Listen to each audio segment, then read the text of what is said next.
Hi everyone, welcome to my Scrappy Journey. Today I'm going to be showing you how to take this plain old envelope. This is a 5x7 envelope, and I am going to turn it into a bag. It's called a Bagalope. You may have seen it before, but let me show you here. I am going to seal this envelope shut, but I'm also going to add some adhesive down these sides in addition to the adhesive that you lick to seal your envelope shut, because I was doing one last night.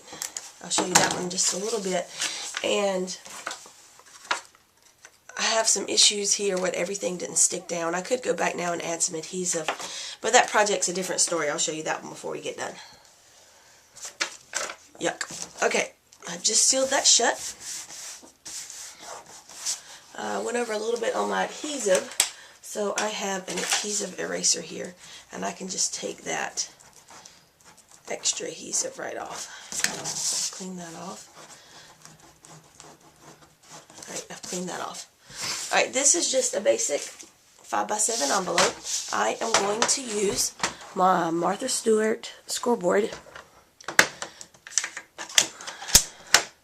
and I'm going to score 3 sides at 3/4.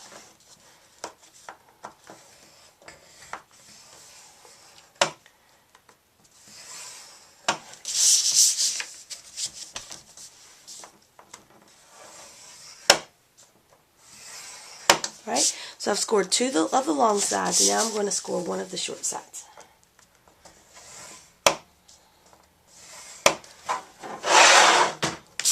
Okay, I'm also going to take my paper cutter,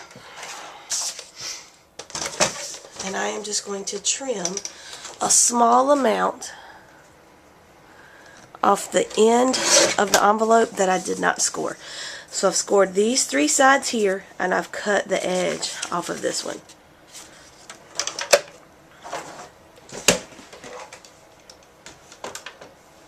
Alright, I am going to fold these some on my score lines just to get some good creases going. Alright, so I have taken just some scrap paper.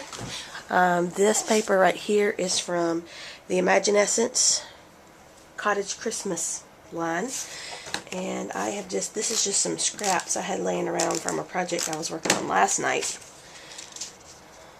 And I'm just going to layer this across the bottom here. This is a 5x7 envelope, and so that leaves me a length here of 3 3/4. I'm just going to layer some of this scrap paper across here.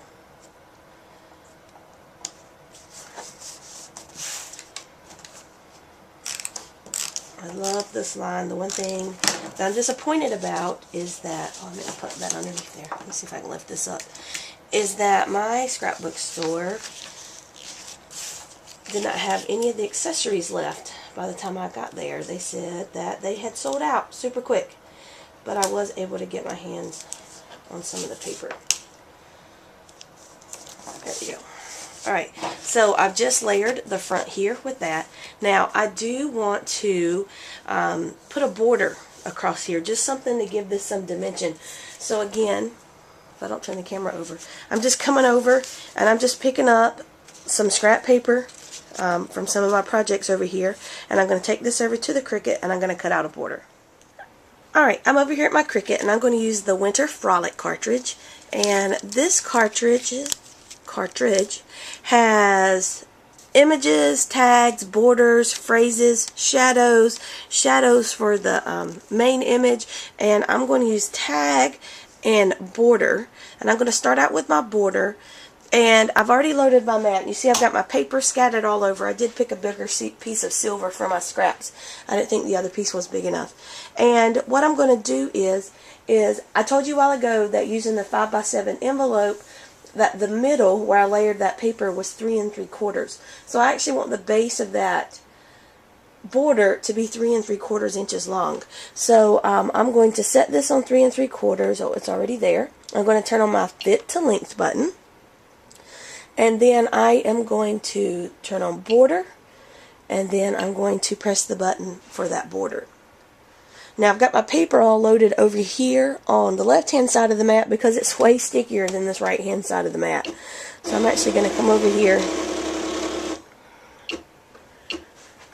and I'm going to start cutting here on this right hand side of the mat. When I press cut, it's going to tell me how tall it is, so I'll know how to set my Cricut for the rest of the cuts, or I could press OK right now and it will be 1.5 inches. Let me get this cut out.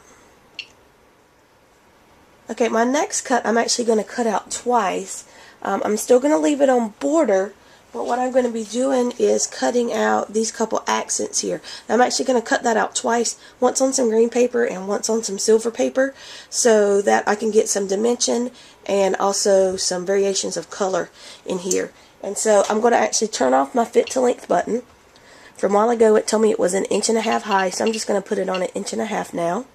And then I'm going to hit shift and then the same cut again, and you'll see that it's not the connected border this time.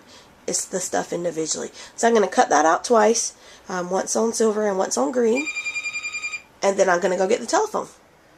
Okay, I've got all my pieces cut out, and I made a mistake when I was cutting out my tag, and I didn't have, because I was using scraps of paper, I didn't have my paper down or I laid down far enough, so I cut off the top of this tag, which would fit on here like this, which I guess I could have used it like that, but I decided just to chunk that, and I have added a star that came out of the middle of the other tag here, right here. I've got a visitor. I'll be right back.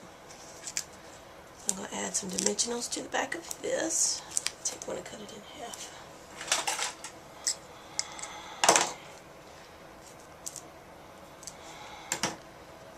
Just add over here to the corners. Alright, then I'm going to take the backs off of these.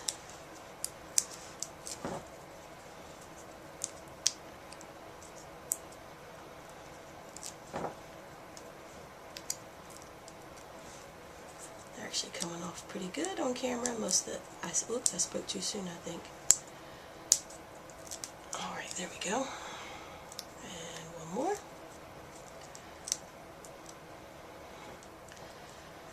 And I'm going to put this right there. Alright, now I'm ready to turn my envelope into a bag. Alright, I'm going to come in. And this corner right here gets pinched so that when I adhere this, it's going to make a flat bottom. So I'm just kind of helping it with my fingers make that corner there.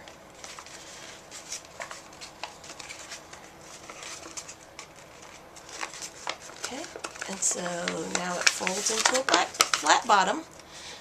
I'm going to use this bone folder here and try to make it a little bit flatter.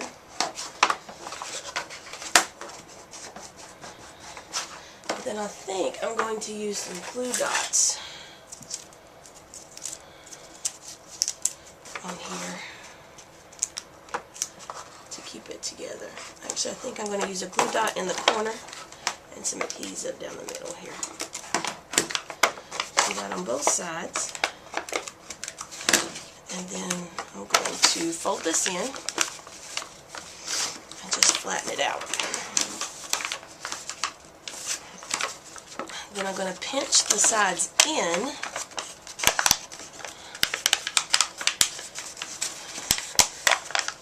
to make this cute little bag.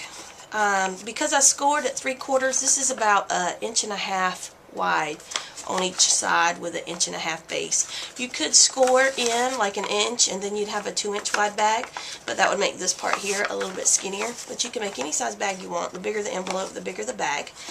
So I've got this right here. I am going to grab a hole punch really quick. I say, oh, here it is. Let me see if I can punch through these layers here. I'm going to start with this top layer. Punch my hole, pinch it, line it back up.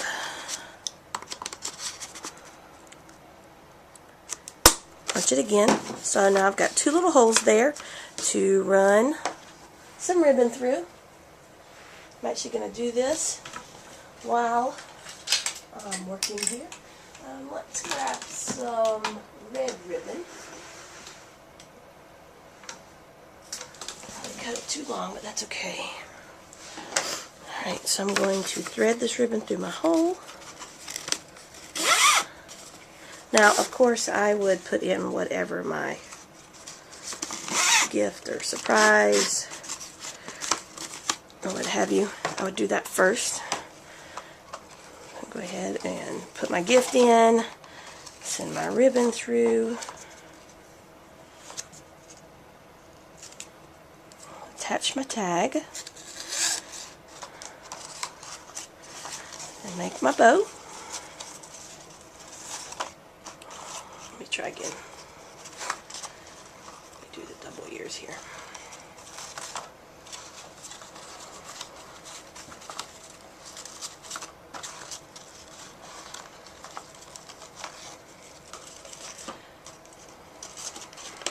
Alright, trim my ribbon up. That bow needs some work, so I'll work on that in just a little bit. But trim my ribbon up, and there you have it. Cute little Bagalope, plain white envelope, scraps of paper, turned into this. Have a great day, and enjoy the journey. Okay, I must have been joking. I'm actually back. I thought I was done with my project, and I started trying to get that bow right. I just wasn't happy with the way the tag was hanging off the bow. So what I've actually done is I had a long piece on the ribbon, so I've cut that off. I've attached it just here to my little tag ornament. I've put a glue dot on the back, and I'm just going to actually stick this just on the corner there of my little bag. Now, another thing I also did was, it was just looking a little plain. It needed something else. So I've actually gone in, I'm not sure if you can see it, but I've added red stickles to the middle of my bows. I've created polka dots. The green paper already had like little white circles, so I just filled in those polka dots with my red stickles. My little reindeers with red noses, I gave him stickles noses, and then the holly leaves down here, I gave the berries some stickles. So I just felt like this project needed something else, and so I did go back and add the stickles. Now, I told you earlier, and I also forgot this, that I would show you my failed project from last night. I was using this shiny envelope here, and I made the bag fine except for what I showed you earlier with the flap here on the inside. But what I was thinking was I would make some cuts on my Cricut. Again, I was using scrap paper. I would put them down, and then I would use my glimmer mist. I'm not sure if that's going to show up because of all the glimmer on it, but the ornaments look okay, but the Merry Christmas at the bottom is really hard to read, plus the glimmer mist just really did a number on my paper here. Maybe if they were all bold images like the ornaments, then it would show up better, but I like this new little bag better. Okay, for real, signing out this time. Enjoy the journey.